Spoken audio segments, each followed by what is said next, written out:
Bueno, hablemos de Eufemiano Fuentes, este médico brillante y vanidoso que lleva 25 años al filo de la navaja y que conoce los secretos del dopaje en los territorios más negros del deporte en nuestro país. Es Eufemiano Fuentes, le conocen como Asterix, y estos días, ya saben, lo contamos ya desde el primer día, se enfrenta al juicio de la Operación Puerto, que es la mayor trama de dopaje desarticulada en España, en la que están implicados los mejores ciclistas, no solamente de España, del mundo también. Bueno, pues de cómo Asterix se encontró aquí en España terreno abonado para montar una industria la mar de próspera del dopaje, con clientes en todo el mundo, y de por qué sigue funcionando tan bien en nuestro país esa industria clandestina. Mal que nos pese, parece que es así. De eso hablamos hoy en el Territorio Negro. Bueno, este hombre se sienta en el banquillo por primera vez desde que hace 25 años protagonizase un primer caso de dopaje. Ya han pasado años, han tardado lo suyo en sentarlo allí. Sí, Eufemiano Fuentes fue jefe de los servicios médicos de la Federación Española de Atletismo entre los años 84 y 88 del siglo pasado. La que hoy es su esposa, Cristina Pérez, era entonces una joven y muy prometedora atleta que batió los récords de España de 100 y de 400 metros vallas. Fue tercera, de hecho, en el europeo de aquel año, en el 88. Y poco después, Cristina Pérez, la novia de Eufemiano entonces, dio positivo en un control antidopaje por haber tomado una variedad de anfetamina. Hay atletas que toman o tomaban anfetaminas porque les da una sensación de euforia, ¿no? Imagino. Bueno, ¿qué ocurrió después con ese positivo de la esposa de Eufemiano Fuentes? Bueno, como muchos en aquella época, ¿no? El positivo se anuló por un defecto de forma y el vicepresidente de la Federación de Atletismo era José María Odriozola, hoy, por cierto, recién reelegido presidente. Por allí andaba también en esa época un entrenador bastante peculiar, Manuel Pascua Piqueras, y Eufemiano Fuentes, eso sí, dejó de ser el jefe de los servicios médicos. Ya en el 84 había habido hasta 5 casos de dopaje que se habían tapado en la federación. Hablamos de 1998, recuerden, y ya se sabía que el tal doctor Eufemiano Fuentes hacía trampas. Anda que no ha llovido. Se le detiene en el 2006, o sea, 20 años más tarde. Durante ese tiempo, ¿qué hizo el doctor Fuentes? Más de las suyas, imagino. Se dedicó sobre todo al mundo del ciclismo, ¿no? Fue médico de varios equipos muy buenos. En los años 90 y 91, por ejemplo, fue el médico del equipo 11, que entonces dirigía Manolo Saiz, otro de los acusados ahora, y que asombraba al mundo por su rendimiento deportivo. Allí corrieron, por ejemplo, Marino Lejarreta y Melchor Mauri. En el 92, Eufemiano Fuentes fue uno de los médicos de la expedición de la Federación de Atletismo de los Juegos de Barcelona. Uy. A ver, los Juegos de Barcelona, atención, recuerden que fueron los Juegos del milagro español, que decían. ¿Me vais a decir que Eufemiano anduvo por allí preparando a la gente que estuvo en los Juegos Olímpicos? Bueno, nosotros no, lo dijo su mujer, Cristina Pérez, al diario La Provincia en Las Palmas en el año 2008. Dijo textualmente: sé lo que pasó en los Juegos Olímpicos de Barcelona, es una caja de Pandora. Aunque, como hace siempre también su marido Eufemiano, y ha hecho ahora en el juicio de la Operación Puerto, Cristina amagó pero no dio. Allí lo cierto es que en Barcelona el deporte español ganó 22 medallas, que es el cuádruple de lo habitual, y el atletismo en concreto fue espectacular el resultado que obtuvo. Es verdad, 22 medallas. Eufemiano Fuentes participa entonces de ese éxito, supongo, de los chicos y chicas españoles, de ese milagro nacional, y sigue trabajando y alternando sus trabajos entre el ciclismo y el atletismo, ¿no? Sí, le encontramos unos años como médico del equipo Kelme, hasta 2002. Fue la mejor etapa de ese equipo ciclista y había corredores excelentes, entre ellos también Vicente Belda, luego director del equipo y ahora también acusado. En el Kelme pasaron luego clientes de Eufemiano como Fernando Escartín, Botero, Aitor González, Sevilla, que protagonizaron grandes gestas en el Tour de Francia y en la Vuelta a España. Durante un año colaboró también con un equipo de fútbol, con la Unión Deportiva Las Palmas, el de su ciudad, hasta que empleados y futbolistas del Rayo Vallecano denunciaron en 2001 la aparición de jeringuillas en el vestuario de Vallecas tras un partido que habían tenido contra los canarios. Y decís que en el 2005 anuncia su retirada del deporte para dedicarse a investigar una enfermedad que padece su hija, ¿no? Sí, es cierto que ese año, en el año 2005, Roberto Heras había dado un positivo tras ganar la Vuelta a España. Jesús Manzano también había denunciado por aquella época sus prácticas, otro ciclista. Así que su puesto en Kelme lo heredó Yolanda, su hermana Yolanda, que hoy también está en el banquillo, y allí siguen Vicente Belda y Juan Ignacio Labarta. Y es cierto que la hija de Eufemiano y de Cristina padece una enfermedad bastante grave, pero pese a ello, Eufemiano sigue trabajando con deportistas. Pero esas denuncias de Manzano, donde ya hablaba de Eufemiano Fuentes, fueron archivadas, recordemos esto, ¿no? ¿Por dónde empezó la Guardia Civil entonces la Operación Puerto? Pues por la basura. Toma. En la primavera, días de primavera de 2006, 5 agentes de la Guardia Civil se apostaban cada noche a la salida del apartamento donde recibía en Madrid a sus clientes Eufemiano Fuentes. Primero lo recibían en la calle Alonso Cano, lo llamaban la comisaría, porque estaba muy cerca de una jefatura de policía, y luego se mudó a otro lugar que ellos llamaban la pizzería, porque había un local, una pizzería abajo. Allí trabajaba también el doctor Merino Batres con una máquina similar a la que se usaba entonces por parte del ejército de Estados Unidos, la ACP-215. Y entre los cubos de basura dejaban luego todo tipo de bolsas de sangre, suero, materiales imprescindibles para transfusiones que se hacían allí en esos apartamentos, ¿no? Los guardias civiles rebuscaron en la basura y recogieron de allí una noche esas pruebas. Pidieron entonces al juez que se intervinieran teléfonos y que se hiciera por fin un registro de la pizzería. Oye, vamos por partes entonces. ¿Había otro médico en toda esta historia? Sí, además un médico muy bueno, muy prestigioso, que se llama el doctor José Luis Merino Batres, a quien los miembros de la trama llamaban, si Eufemiano era Asterix, pues este era Obélix. Anda. El doctor era el jefe de hematología del Hospital de la Princesa, un hospital de Madrid, y no está siendo juzgado estos días, no se sienta en el banquillo, aunque estaba procesado porque padece Alzheimer. 7 años atrás, cuando lo detuvieron, él confesó, y leemos textualmente su declaración: tenía conciencia de estar haciendo una falta y algo no muy moral. Puede ser una inmoralidad, pero no se puso en riesgo la salud de ningún paciente. Bueno, y eso es lo que hoy se juzga, si hubo riesgo para la salud de los deportistas en esas transfusiones. Porque las hacían siempre médicos, ¿se supone, o no siempre? No. Hay testimonios de varios ciclistas, como el italiano Iván Basso, que ganó el Giro siendo cliente de Eufemiano, que explicaron que en ocasiones ni Eufemiano ni Batres le reponían la sangre. Estaban desbordados por la cantidad de clientes que tenían, hay grabaciones telefónicas que no pueden con el volumen de negocio que tienen. El doctor Batres conseguía sangre, suero y otros productos diciendo que eran para el Hospital de la Princesa, donde él trabajaba, y en realidad eran para los deportistas, ¿no?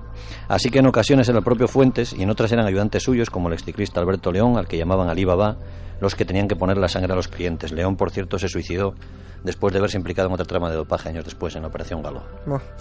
Explicar, por favor, en qué consiste esa máquina del ejército norteamericano usada para conservar y tratar la sangre. Bueno, pues esta ACP-215 se crea tras los atentados de Estados Unidos, el 11 de septiembre del 2001.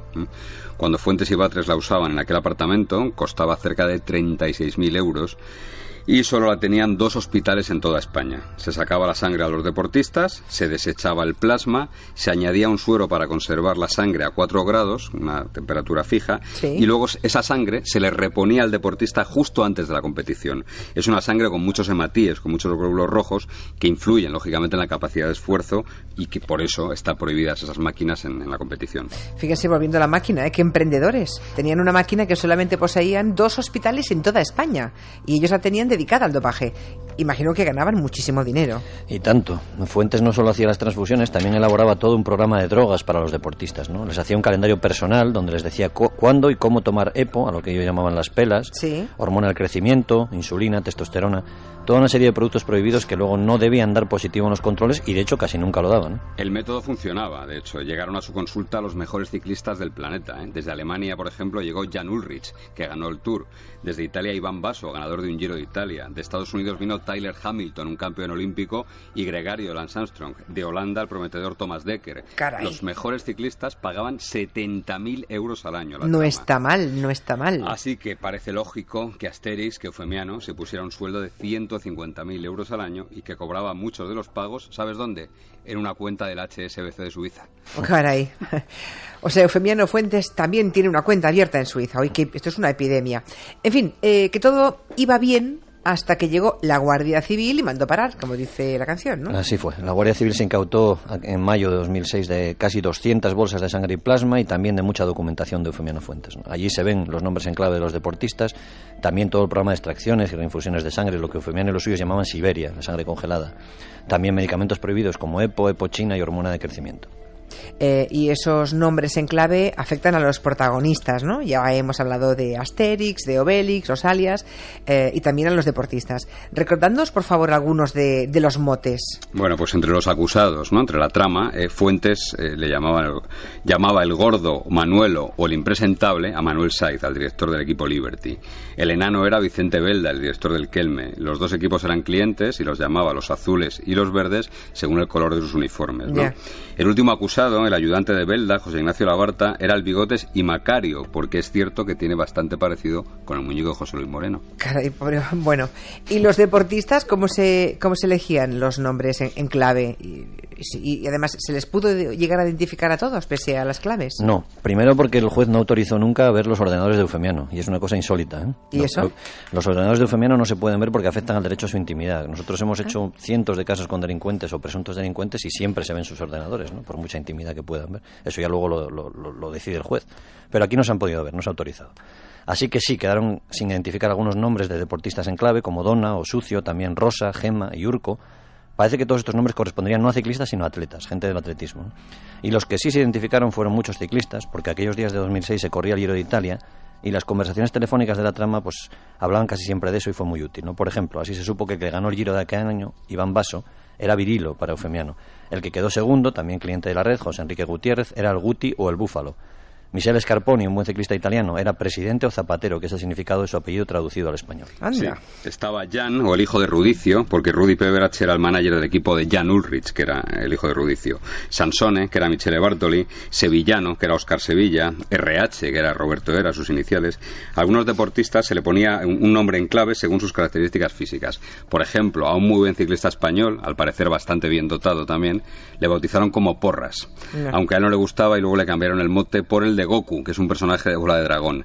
Nadie supo poner nombre, por ejemplo, a Cowboy, un alias que era Cowboy, que era un ciclista que venía a ver a Eufemiano Fuentes acompañado del Triqui Beltrán, que entonces era compañero, por ejemplo, del mismísimo Lance Armstrong. Y ahora comienza lo incomprensible, porque muchos de estos deportistas en su momento confesaron y fueron sancionados.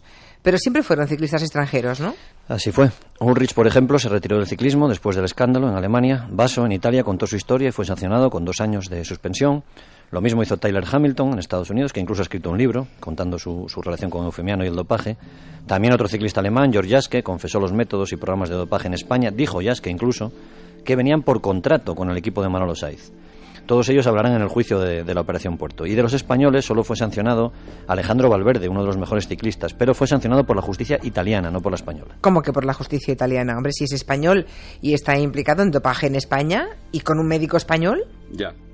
¿Cómo es que le castiga la justicia italiana? Bueno, pues porque las reacciones en España a la Operación Puerto fue un cierre de filas, ¿no? Por decirlo de manera suave. El dopaje entonces es cierto... Dijeron todo es falso, vamos. Bueno, cerraron filas, como si no pasase nada, ¿eh? Porque el dopaje es cierto que en aquel año, en el 2006, no era delito y por tanto los deportistas no fueron sancionados. Como había un procedimiento abierto, un procedimiemiento judicial abierto, lo que hizo la Federación Española de Ciclismo fue no sancionar a nadie mientras todo se investigaba. Valverde aparece en los papeles de Eufemiano Fuentes con un alias también, con un sobrenombre, Valp o Piti, que era como se llamaba su perro, y sorprendentemente, como también pasó con Contador, su nombre no fue incluido en ninguna lista negra española. Pasaba el tiempo judicial, y algunos ciclistas, directores y medios de comunicación se quejaban de que mientras el resto de implicados empezaban a cumplir sanciones, Valverde seguía compitiendo por el mundo y con bastante éxito, ¿no? Ya. Así que lo que se hizo fue que la justicia italiana pidió a España en el año 2009, hablamos ya casi 3 años después, la supuesta bolsa de sangre de Pitti y Valverde, y el sustituto del juez lo concedió y les trajeron ADN. Cuando Valverde pasó por Italia, un año antes, en el Tour de Francia 2008, ya le habían sacado sangre para un control. La compararon los italianos y vieron que era la suya, la de Valverde, y fue sancionado a no competir entre 2010 y 2012. Antes, por ejemplo, había ganado la Vuelta a España 2009. Uf, qué feo todo, de verdad, qué sucio. Decís que el dopaje funciona, pero el dopaje tiene riesgos para la salud. Hay miles de informes científicos de la OMS, de la Agencia Española del Medicamento, que dicen eso, que ponen en riesgo su vida muchas veces, ¿no? Y eso es lo que se está juzgando precisamente ahora, ese riesgo para la salud. Y los informes científicos alertan, por ejemplo, de que la EPO, que es probablemente el producto con más éxito, provoca anemia, viscosidad de la sangre y, por tanto, más riesgo de sufrir trombos, ataques al corazón, hipertensión, acromegalia, diabetes, mayor desarrollo de tumores, depresión y hasta psicosis. Otros productos utilizados por los deportistas, por ejemplo los anabolizantes, pues producen alopecia, atrofia testicular, problemas de hígado, problemas psíquicos, un aumento desaforado de la agresividad, tendencias depresivas, adicción, y las transfusiones de sangre, el producto estrella de Eufemiano, pues puede provocar, por ejemplo, infecciones si se deteriora la sangre o no está bien conservada, y también pueden transmitirse enfermedades como hepatitis, sida, o sufrir reacciones adversas terribles por la mala manipulación o por la mala conservación de la sangre. De hecho, el ciclista que arrepentido de esta historia, Jesús Manzano, sufrió 2 episodios tremendos, uno en plena etapa del Tour de Francia en el año 2003, cuando iba escapado, por cierto, que se disfrazó como un golpe de calor, y otro 10 días después, cuando acudió a Valencia para que le reinyectaran sangre, ¿no? En aquel momento, cuando le habían metido 1 litro de sangre, digamos, nueva, tiene escalofríos, trata de coger un tren hacia Madrid, se asusta, y su novia y su médico, entonces el doctor Walter Viru, otro gurú del dopaje procesado, lo tienen que sacar de un tren en Valencia y acaba en un hospital. Sí, el sumario de la Operación Puerto recoge también un informe del Hospital de Pamplona sobre un corredor, un ciclista granadino, Manuel Fernández Ginés, que fue ingresado de urgencia en Pamplona en el año 2000. Tenía una trombosis cerebral y al recuperarse confesó que se había sometido a varios programas de dopaje sanguíneo, varias autotransfusiones, que se había metido hormona de crecimiento y vitamina entre el año 93 y el año 2000. Fernández Ginés salvó la vida y en ese momento se retiró del ciclismo. Otro de los pacientes de Fuentes, Marco Serrano, un ciclista que corría en el Liberty, gallego, tuvo que ser ingresado en un hospital de Tortona, en Italia, durante aquel famoso Giro de 2006. Serrano fue trasladado luego a Vigo, donde pasó varios días más en otro hospital. Esa historia nunca se aclaró. Serrano no quiso hablar ni con la Guardia Civil ni con el juez. En el sumario consta cómo su esposa, angustiada, le manda el 23 de mayo un SMS a su médico, Eufemiano Fuentes. ¿Podría comentarte algo de Marcos, por favor? Madre mía. No sabemos cuál fue la respuesta. No. Ya. Estaba detenido Claro. ya. Ya. ¿Y los deportistas que han entrado dentro de ese juego, ellos saben o han sabido que se estaban jugando la vida, o que se la podían estar jugando? Pues nosotros creemos que prefieren pensar que no, ¿eh? En muchos lo hacen, casi nunca pasa nada, y es cierto. Y en el sumario hay una conversación bastante reveladora, en la que Eufemiano tranquiliza a Santiago Botero, a un magnífico ciclista colombiano, y le dice, leemos textualmente el sumario, por la temperatura no pasa nada, y si lo haces con cuidadito, que no se contamine, pues eso, no pasa nada. Es muy difícil. Otra cosa es que tuviera que ir en vena, y ya ves tú a los drogatas que mezclan la heroína con agua del grifo y la echan en una cuchara y un limón, y hacen de todo, y se lo ponen en la vena y no les pasa nada, y mueren después de muchos años y por otras cosas, como el SIDA o la tuberculosis, pero no por eso. Tranquilo, ningún problema. Caray, con el médico. Y eso te lo dice un médico, ¿no? Sí. Bueno, pero habéis hablado también de adicciones, ¿no? De depresión, de psicosis. Esto ya no es morirse físicamente de, bueno, pues eso, sino de un efecto secundario a medio largo plazo que aún da más miedo, según cómo, ¿eh? Uh-huh. Lo que ocurre es que a la gente no nos interesa. Yo creo que son como gladiadores, ¿no? Los deportistas. Pero sí es verdad que los deportistas que se someten... se retiran, salen de la luz y ya Claro. nos importa un pimiento lo que hagan y a saber en qué condiciones se quedan, ¿no? Los deportistas que se someten a programas intensos de dopaje toman muchos productos estimulantes para estar agresivos, para sentirse bien, para animarse a atacar, por ejemplo, en una carrera, para estar eufóricos. Cuando dejan de tomarlos les puede venir un bajón, ¿no? Por eso Eufemiano Fuentes recetaba a alguno de ellos tranquilizantes tan potentes como el Prozac, para pasar el bajón. Entonces algunos echaban de menos también esa sensación de euforia y recurrían a nuevos estimulantes, ¿no? A veces incluso la cocaína. Así lo hicieron dos clientes de Fuentes, dos deportistas extraordinarios, dos escaladores fuera de serie que eran Marco Pantani y José María Jiménez, alias El Chava, y los dos están muertos, los dos tenían poco más de 30 años. Caray. Pero ahora parece que se quiere hacer borrón y cuenta nueva y que llega un nuevo deporte más limpio. No sé si creérmelo, pero al menos lo parece. O sea. Bueno, pues aquí los de Territorio Negro somos bastante escépticos casi siempre. Ya. Por viejos, yo creo, más que nada, ¿no? Lo que pasa es que y por demonios. En vuestro caso también por demonios. Somos pesimistas con motivo casi siempre, ¿no? En cuanto al dopaje, es cierto que se habla del nuevo ciclismo. Lo que pasa es que el problema es que algunos de los que proclaman ese nuevo ciclismo estaban muy implicados en el viejo ciclismo. Y sigue habiendo médicos en España que hacen muy buen negocio todavía, ¿no? Las investigaciones contra Lance Armstrong, por ejemplo, en Estados Unidos, que sí que fueron muy serias, fueron demoledoras, como se ha visto después, han llegado a la conclusión de sancionar a varios doctores españoles, a los doctores Celaya y del Moral, y a un entrenador, a Pep Martí, que fue durante muchos años el entrenador, por cierto, de Alberto Contador, ¿no? Y tomando el caso Contador, y sabemos que somos muy poco populares cuando hablamos del caso Contador, recordemos que la Federación Española lo amparó, que ZP, el presidente del gobierno, tuiteó en su favor y al final Contador fue sancionado por la Agencia Mundial Antidopaje. Y el deporte es hoy también, lógicamente, pues objeto de política, da muchos votos y creemos que eso es lo que acaba pudriendo todo. Sí, además, eso, como es español hay que defenderle, ¿no? Eso es. Y se han metido, pues esto, al presidente del gobierno. Yo no recordaba lo de el tuit de Zapatero, ahora que lo decís, sí. Desde Moncloa, además. Sí. Bueno, el caso es que Contador fue sancionado por dar positivo y no creerse el Tribunal Deportivo Suizo su historia esa del solomillo contaminado que aquí contasteis un día, por cierto. Va a declarar como testigo en este juicio. ¿Puede salpicarle algo a Contador? Creemos que no. En los papeles de Fuentes salía AC como uno de los clientes y se indicaba que tenía que tomar nada o lo mismo que JJ, en alusión a su compañero George Yasque, que se dopaba y lo confesó él luego hasta las orejas, ¿no? Lo que se prefirió creer aquí es que en el caso de Contador, entre nada y JJ era nada, ¿no? En cuanto al solomillo y el nuevo deporte en España más limpio, el nuevo presidente de la Federación Española de Ciclismo es José Luis López Cerrón, es ciclista también, y que fue quien dijo haber llevado aquellos famosos solomillos contaminados en Irún a Contador. Y el tribunal no le creyó. Bueno, ese ciclista alemán que sí ha hablado, ¿cómo se llama? ¿Yasque? George Yasque.